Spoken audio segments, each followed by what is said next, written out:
Yang terhormat Bapak-Bapak, Ibu-Ibu, salam Pancasila. Bapak-Bapak, Ibu-Ibu yang melihat video saya ini, tolong jangan lupa subscribe, like, dan di-share. Sifatnya gratis. Pada hari Rabu tanggal 21 September tahun 2022 ini, saya akan mengomentari Lukas NMB, Gubernur Papua, ditetapkan KPK sebagai tersangka atas perbuatan korupsi ratusan miliar. Lukas NMB selaku Gubernur Papua melakukan perbuatan korupsi ratusan miliar.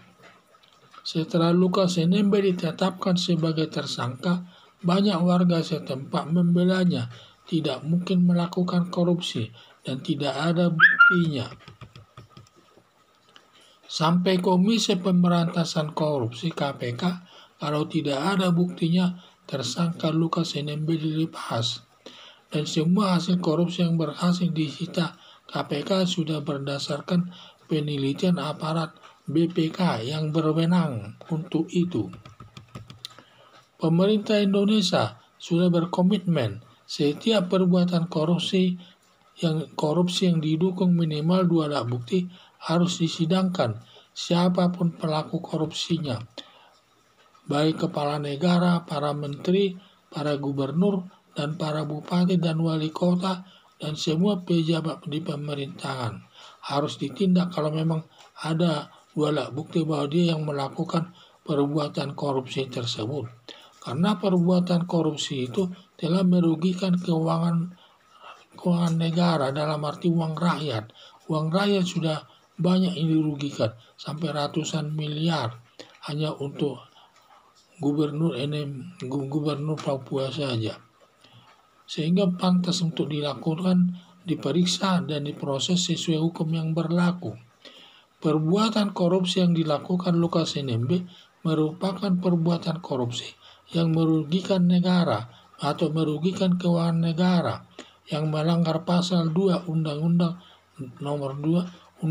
Nomor 31 Tahun 1999 tentang pemberantasan tindak pidana korupsi dengan 3 ancaman hukuman, yaitu hukuman mati, hukuman seumur hidup, dan hukuman badan maksimal 20 tahun. Mengenai berat ringannya hukumannya tergantung putusan hakim. Kalau perbuatannya terlalu banyak yang meringankannya, mungkin dia hanya dihukum 20 tahun atau 15 tahun. Tetapi kalau alasannya terlalu banyak, alasan pemberatnya, dapat dikenakan hukuman mati, hukuman seumur hidup.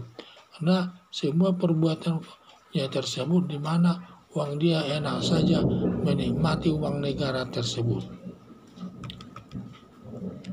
Perbuatan korupsi yang merugikan keuangan negara dapat ditetapkan hukuman mati berdasarkan pasal 2 ayat 2 Undang-Undang Nomor 31 Tahun 1999 tentang pemberantasan tindak pidana korupsi dengan 4 syarat, yaitu negara dalam keadaan darurat yang diatur dalam undang-undang. Sehingga negara itu kalau keadaan darurat, di mana harus dinyatakan dalam undang-undang, sehingga DPR ikut bertanggung jawab. Selain Presiden, DPR juga ikut bertanggung jawab atas hal tersebut.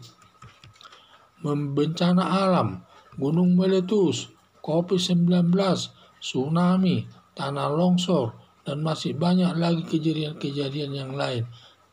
Salah satu kejadian tersebut melakukan perbuatan korupsi dapat dihukum. Mengulangi perbuatan korupsi, seseorang baru selesai menjalani hukuman sesuai putusan hakim atas perbuatan korupsi yang mempunyai kekuatan hukum yang pasti, dan belum lewat 5 tahun melakukan perbuatan korupsi lagi, sehingga orang tersebut dapat dikenakan hukuman mati. Resesi keuangan dan resesi ekonomi.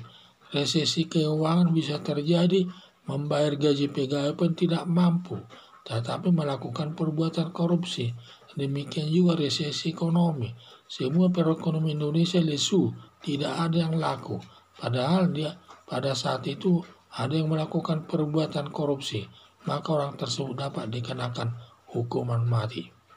salah satu syarat dari 4 syarat dipenuhi, dapat diterapkan hukuman mati, dan negara Indonesia masih dalam kondisi pandemi virus corona masuk bencana alam, dapat dikenakan hukuman mati. Harapan saya, bila sudah didukung minimal 2 alat bukti, perkara korupsi disidangkan ke pengadilan dan diputus hakim sesuai perbuatannya. Dan masyarakat jangan menghalang-halangi di proses perkara tersebut. Karena semua uang yang dimakan oleh pejabat tersebut adalah uang rakyat. Dan perlu uang rakyat itu digunakan untuk membangun segala bidang pembangunan untuk meningkatkan kesejahteraan masyarakat. Tujuan akhirnya untuk meningkatkan kesejahteraan masyarakat. Kalau di mana uang-uang tersebut sampai dikorupsi si NMB tersebut sampai hampir 100 miliar. Itu kan sangat besar sekali. Sudah banyak proyek yang bisa dibangunnya itu. Tetapi dinikmatinya sendiri, tidak peduli di atas kesengsaraan rakyat tersebut. Sehingga harapan saya dia harus dihukum sesuai dengan perbuatannya. Sekian dan terima kasih.